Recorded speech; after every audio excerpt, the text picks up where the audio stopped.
Hello, and welcome to the Leaders in Their Stories podcast. I'm Richard Lowe, the Writing King and Ghostwriting Guru, and you can find me at thewritingking.com and ghostwriting.guru.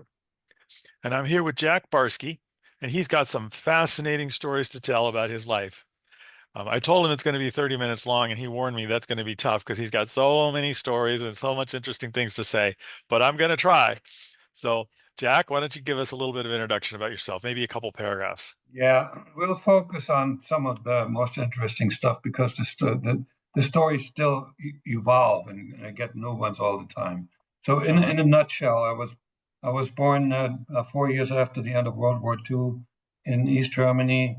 Became a communist country. I was raised as a highly disciplined German little good communist. My grades in school and college were outstanding. I aced everything, I also joined the Communist Party, which was normal in those days. And that is how I came to the attention of the KGB. They reached out to me in my junior year in college and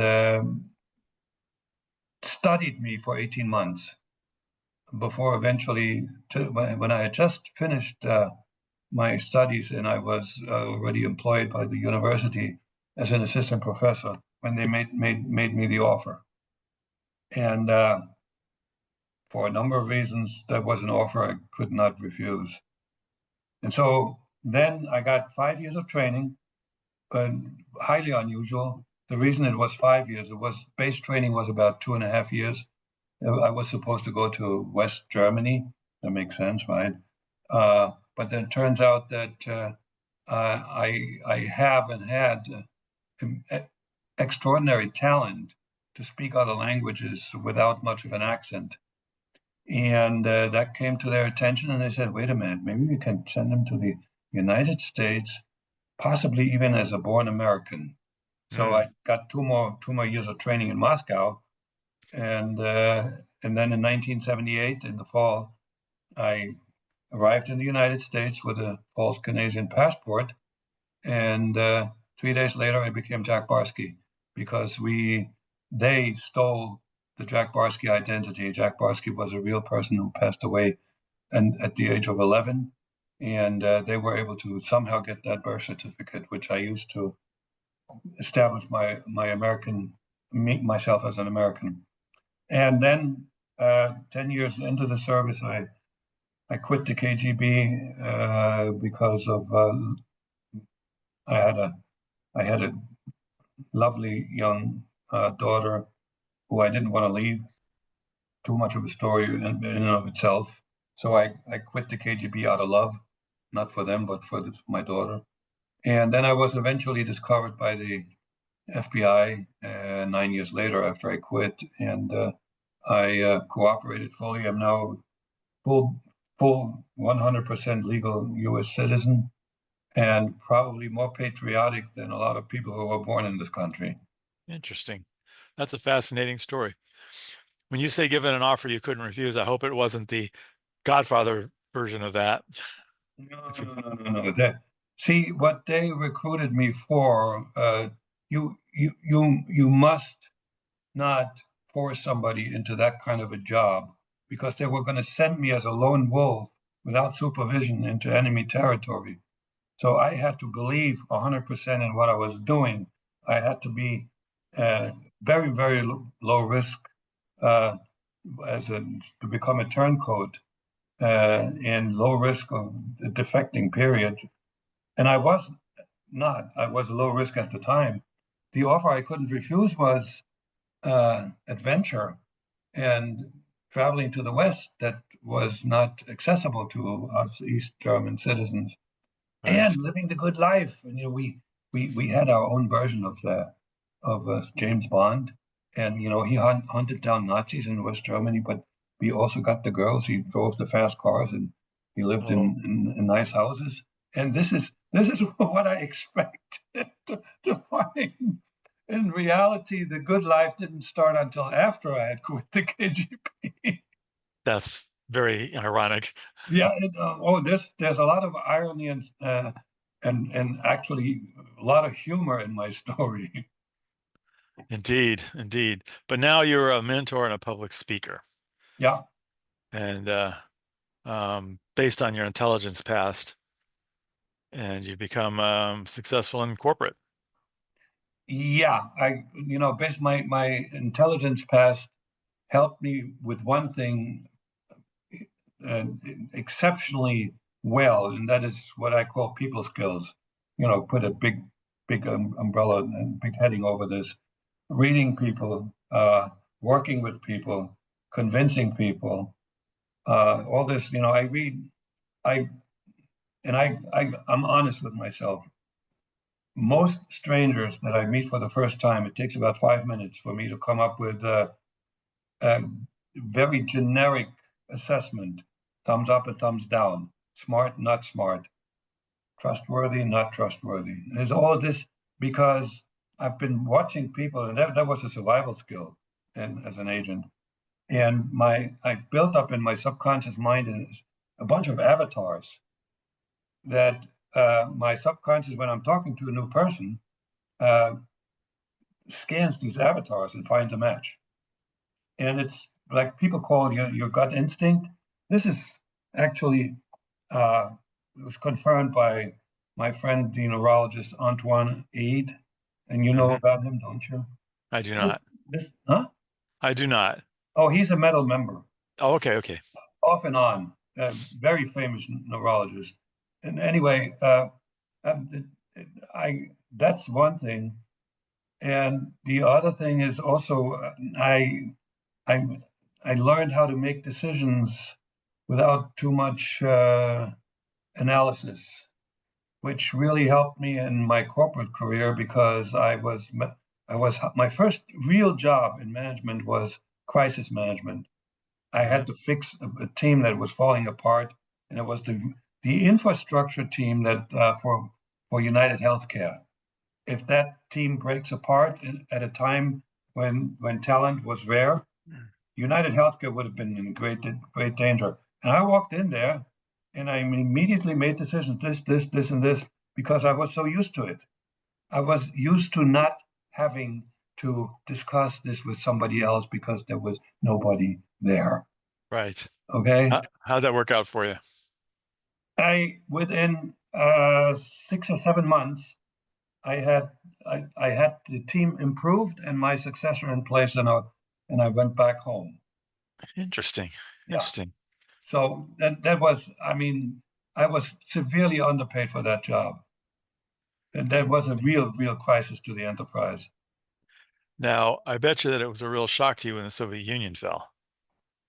Uh, the shock was initially when the wall came down. Right.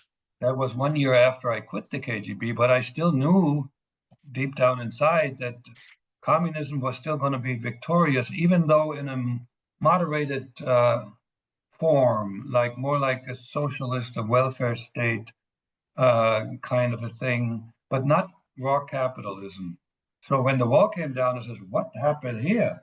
We had the second best set of athletes in the world, except the female swimmers talked funny Right. because of hormones. Uh, but it was a huge shock, and it wasn't just a shock for me. And if you paid attention to history, the CIA didn't see it coming, the KGB didn't coming. Nobody saw this coming, and clearly not me. It was a groundswell that was just unbelievable. And then when the Soviet Union fell apart, that wasn't so surprising anymore Right. Right. because there was Gorbachev, who wanted to reform the Soviet Union, and he was leaning a little more towards welfare state and socialism. He didn't succeed, but it was more gradual than when East Germany went under. Right. Right. Have you seen the HBO series Chernobyl? Oh, my absolutely favorite documentary. It's so much of a lesson to even today's leaders in corporate. If you lead with an iron hand from the top, people will not tell you the truth. Of That's why course. Chernobyl blew up altogether because they didn't tell anybody the truth. And Those people who knew it. they blindly followed people in routine. Yeah, number one, and number two, they were afraid to give bad news to the boss. Right. Right. Because Yep. they didn't want to And get disappeared. that's such a great documentary, and I'm actually friends with a guy who was involved as a technical Mhm. guy for the setup and so forth. So, as I said, it's worth watching. It has phenomenal lessons that are applicable in every sizable organization these days. And the acting's good and the story's good and it's Oh yeah, heartbreaking and um yeah, one of the best docudramas I've ever seen in my life. Probably not 100% true. I know that well, that's why it's a docudrama, right? I know they collapsed like the scientists into one scientist just to make it easier and stuff like that. Yeah. But because, can't have 100 scientists around a table, that's easier with one. No, The no. woman, the In woman, general, uh, it is also fundamentally impossible to even make a documentary about espionage and get it right because it would put everybody to sleep. Because it's just real life is different from what you can depict in 1 to 2 hours on a screen. you mean it's not a James Bond movie? No. You were out in the background shooting people and picking up the Uh, babes and having a good time? well, let me tell you something. I have two things in common with James Bond: the initials, JB, Jack Uh-huh. Barsky, and I did get the girl too 3 times. Oh, My okay. my I've been married 3 times to absolutely stunningly good-looking ladies. Well, go figure. Except I couldn't hang on to any one of them. Well, Oh oh, well, it was fun while happens. it lasted. It happens. Yeah. At least you've had your chance. Yeah. I have So, very, very good-looking children as a result. do you? Yeah. Interesting. Interesting. So, what lessons have you learned throughout your career that our listeners could apply to their own lives? Well, the lesson number one is, and this is the foundation for me to that I think is a foundation for living a satisfying, happy, joyful life, is get to know yourself, understand who you are, Hmm. uh, be okay with your weaknesses, make sure that they don't get in the way, but use your strengths. Do what you like doing.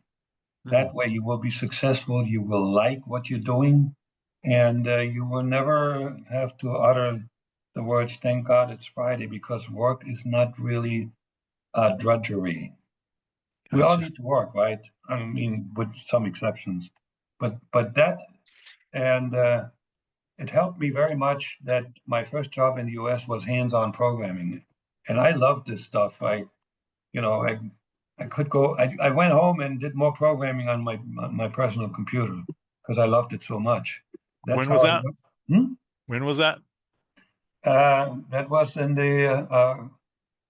Let me see, 78, mid to late 80s. That's when I got started in the early 80s. I started with Digital Equipment Corporation, Okay. assembly language. Oh, me too.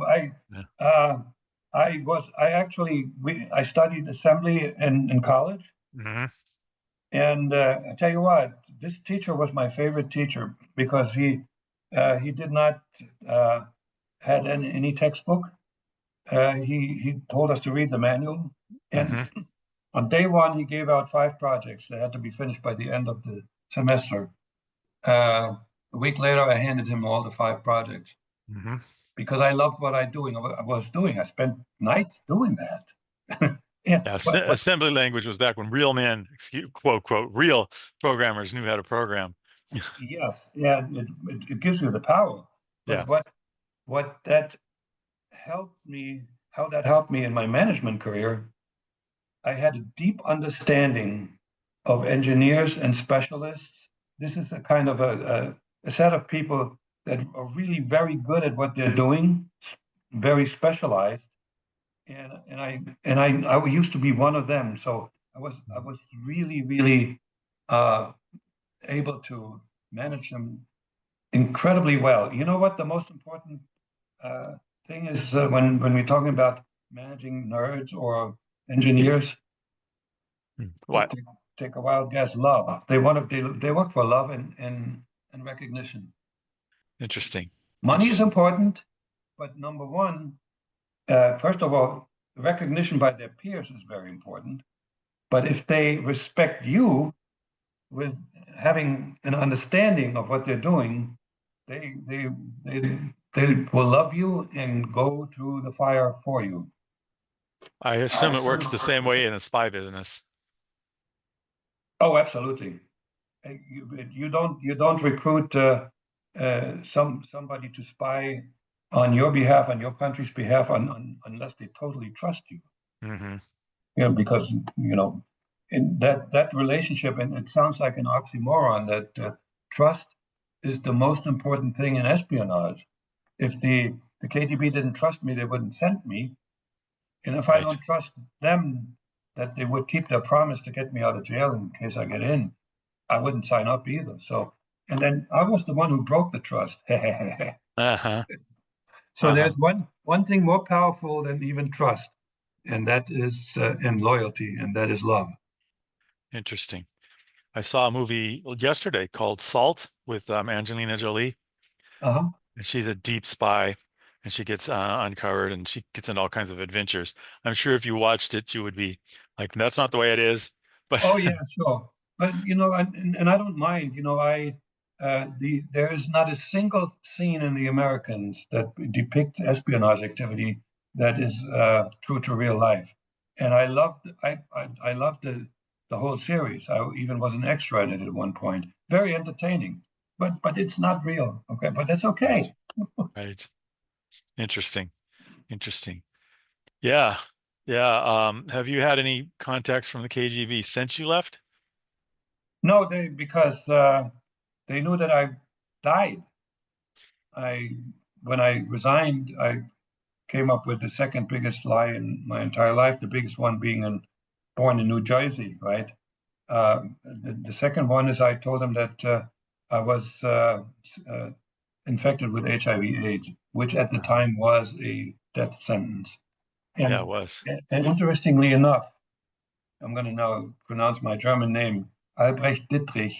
That's my the name I was given at birth, is listed in the records that are kept by the German government as having passed away in 1988.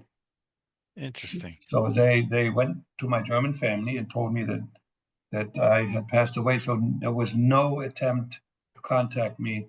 And when I came out in public and told everybody, "Hey, I'm still there," that was most everybody who would have had a grudge towards me was not with us anymore or didn't have much of a grudge. So Gotcha. there was no sense of coming after me and and doing harm in some way because this doing harm takes a lot of super agents and they don't have that many. Right. These are people who like the Secret Service. If you get recruited into the Secret Service, you are among men. You're a Superman. You have all kinds of talent and abilities, and they don't have that many teams, so they wouldn't not necessarily waste those teams on somebody like me. Right. And I guess it's called the FSB now, not the KGB. The what? The FSB? Oh, it's FSB, SVR, and GRU. Okay. They changed the name, yeah. GRU military intelligence, which was carried forward from the Soviet Union. It Hmm. was what did not get reconfigured at all. The FSB was supposed to be like the FBI, but the FSB is much bigger and they're doing espionage, and the SVR is smaller and do mostly espionage. Yep. Yep. So getting on a slight subject here, you might have some opinions on the Ukraine situation now. Any thoughts? Yeah, I'm I continue to worry about an accidental release of the nuclear weapon. Mm. Because the bottom line is that war is not winnable by either side, because the Ukrainians will fight to the last child. And that was something that our American policymakers did not understand. The media did not understand when they said, well, it's going to take no more than a week than Putin to march right into Kiev. And there's so much hatred, historic hatred between the two countries for a number of reasons. I don't want to get into detail, that there's no way that Zelensky and the folks under him, all of them, as I said, women and children, will fight the evil Russians. So on the other hand, Putin is bleeding manpower, and now he has to get contract labor, so to speak, from North Korea and some other places. The, Both the, so, the so ultimate in irony to me. the war is not winnable. So what I don't want to speculate. Zelensky's unpredictable. He's an immature politician. He's an actor. Okay, but Vladimir Putin wants to get out of this thing uh, with his reputation as a hero, as a savior of his nation intact, Hmm. because um, he is an extremely uh, an accomplished narcissist, if accomplished is the right word. His goal in life is his legacy. He wants to have a monument built right next to Peter the Great. It's called Vladimir the Great. And when you look at his behavior throughout his history, it's going all that way. So the only way for this guy to actually sit down and agree to something that would require him to go back to the Russian people and say, we did it, whatever it is, to the extent he can redefine it. Hmm. Interesting. Interesting. Yeah, that whole war is fascinating to me. It's turned really ugly with all this drone warfare and stuff. Oh yeah, but let me get back to the threat of a nuclear accidental nuclear release. Towards the end of the Cold War, there were three uh, near accidental releases, some based on misunderstandings. But there was also one that had to do with technical malfunction. I And I remember that one. guarantee I the remember that nuclear one. arsenal of Russia is aging at this age, and I guarantee you it's not well maintained. There is no excellence in Russian engineering. I'm worried about that. Yeah, there's question as to whether even the nukes even work anymore. The rockets still work, but do the nukes because they have to be, the tritium has to be Well, refined. I wouldn't rely on that idea. I wouldn't bet the farm on it. No. But it's that's what it is. And I, without getting political, I don't think we should have gotten too much involved in that conflict with regard to, feeding one side weapons and weapons and weapons, uh, without knowing what's gonna, whether that's gonna help. It's just that blind anti-Russian attitude. Russia is a country that has to be reckoned with, and one day Putin is going to be gone, and you think he's going to be replaced by a Democrat, by somebody who uh, No. who will take the U.S. Constitution and translate it into Russian? No, it's It'll be- going to be another one of those guys. We have to live with them. It's They're probably going to be somebody worse. quite possibly true, because Yeah. Putin knows one thing: if he launches a nuclear missile, he will be dead in a few minutes later. He knows that for a fact. Well, no, I don't know it for a fact. Well, he knows it for a fact. My Oh, understanding is the oh yeah, he CIA most actually likely does know it. called him up and told him where he was. So, I guarantee you, there are invisible drones that we launched that are circling around Moscow. anyway, enough of that. So, um, how would you like to, what takeaways would you like for people to get from this interview we've done? Well, takeaways, I, here's the thing. I, my, I become pretty famous because of my background and my unique story. But I want people to understand that there's another side of me, and the side is that I was very, very successful in corporate America.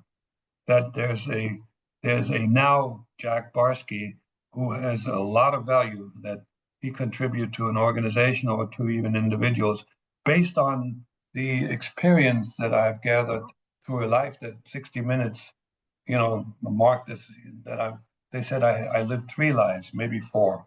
Hmm. So and I'm still learning, and I'm now benefiting from all the contacts that I have made because of my brand, the smart people that I'm interacting with. So and I'm sucking it all up, and I'm ready to share that.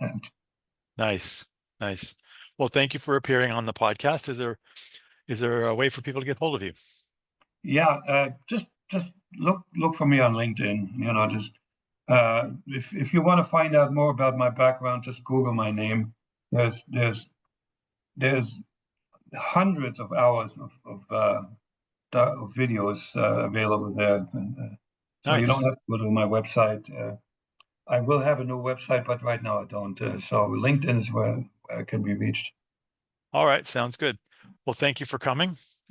This has been the Leaders in Their Stories podcast. As I said before, I'm Richard Lowe, the Writing King and Ghostwriting Guru, and you can reach me at thewritingking.com and ghostwriting.guru. And stay tuned for the next Leaders in Their Stories podcast. Thank you very much. I tell you, congratulations! You win first prize. Nobody else has been able to do what you just did.